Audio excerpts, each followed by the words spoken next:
नमस्कार साथियों, मैं हूं आपका दोस्त भानु वर्गव।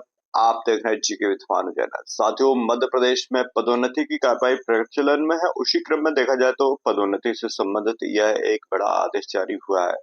साथियों, इस वीडियो में हम जानेंगे क्या पदोन्नति से संबंधित शिक्षा विभाग के जो शिक्षक हैं उनकी पदोन्नति की प्रक्रिया अभी प्रचलन में है। और देखा जाए तो कई शिक्षक ऐसे हैं जो टेट परीक्षा क्वालिफाइड नहीं है, तो क्या उन्हें पदोन्नति नहीं मिलेगी, या फिर कुछ सरकार ने अलग कदम उठाया है जिसके तहत अब सभी शिक्षकों को पदोन्नति मिल जाएगी बिना परीक्षा के। तो साथियों, परीक्षा कब होगी या नहीं होगी, इस पत्र के माध्यम से हम जानेंगे।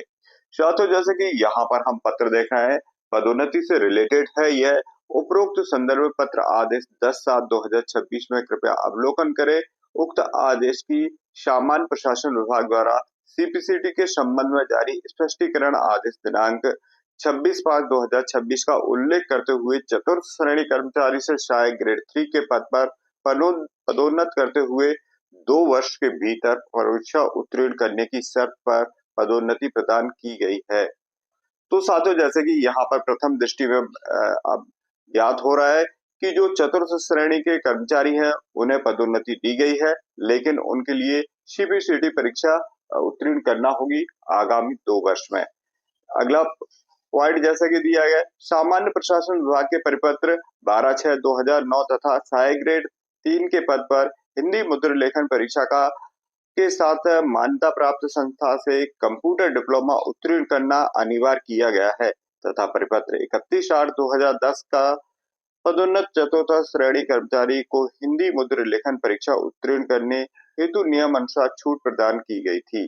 तत्पश्चात सामान्य प्रशासन विभाग के परिपत्र दिनांक 1/5/2013 के हिंदी मुद्रण लेखन परीक्षा के स्थान पर कंप्यूटर टाइपिंग दक्षता प्रमाण पत्र तथा परिपत्र दिनांक 26/2/2015 द्वारा सीपीसीटी स्कोर बोर्ड अनिवार्य किया गया है। इसके उपरांत विभाग का स्पष्टीकरण आदेश दिनांक 26/5/2026 यह भी स्पष्ट किया गया है कि हिंदी मुद्रण लेखन परीक्षा, सीपीसीटी परीक्षा, पृथक पृथक अर्हता तथा सीपीसीटी परीक्षा में छूट की कोई प्रावधान नहीं रहेगा।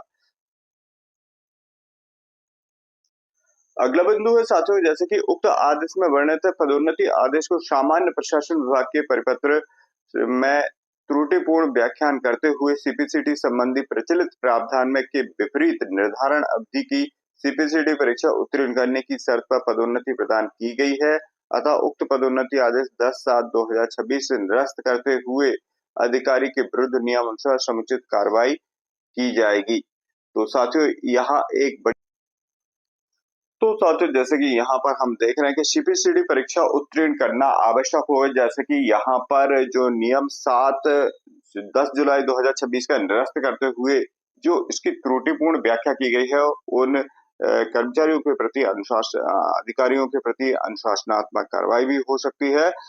जैसा कि यहाँ पर 2 वर्ष के अंदर ही उन्हें सीपीसीटी परीक्षा उत्तीर्ण करना होगी मान्यता प्राप्त संस्थान से। तो साथियों, ये तो ही चतुर्थ श्रेणी से ग्रेड 3 के पद पर पदोन्नत हुए उन कर्मचारियों के लिए। ठीक उसी प्रकार से देखा जाए तो शिक्षा विभाग से जो अपडेट निकल करके आ रही है कि मध्य प्रदेश स्कूल शिक्षा विभाग में शिक्षकों को भी पदोन्नति मिलने वाली है, और उसमें भी इसी प्रकार का प्रावधान रखा जाएगा। यदि जो टेट परीक्षा के क्राइटेरिया में आ रहे हैं जो शिक्षक, तो उन्हें परीक्षा दी जाएगी। और जानकारी भी मंगाई गई है, यदि टेट क्वालिफाइड है तो कोई परेशानी नहीं है, यदि टेट क्वालिफाइड नहीं है तो इसी प्रकार से वह भी आगामी समय में विभागीय परीक्षा को पास करके और स्थायी पदोन्नति प्राप्त करेंगे। यानी फिलहाल पदोन्नति पर कोई रोक नहीं है और पदोन्नति की प्रक्रिया आगे कंटिन्यू होगी। जैसे कि देखा गया है कि पदोन्नति से संबंधित जो डीपीसी है वह प्रचलन में है, और देखा जाए तो आजकल में डीपीसी होना है। उसके बाद जो पदोन्नति के आदेश जारी होंगे। तो साथियों, इसी प्रकार की इंफॉर्मेटिव जानकारी के साथ मिलते हैं अगले अपडेटेड वीडियो के साथ। तब तक के लिए जय हिंद।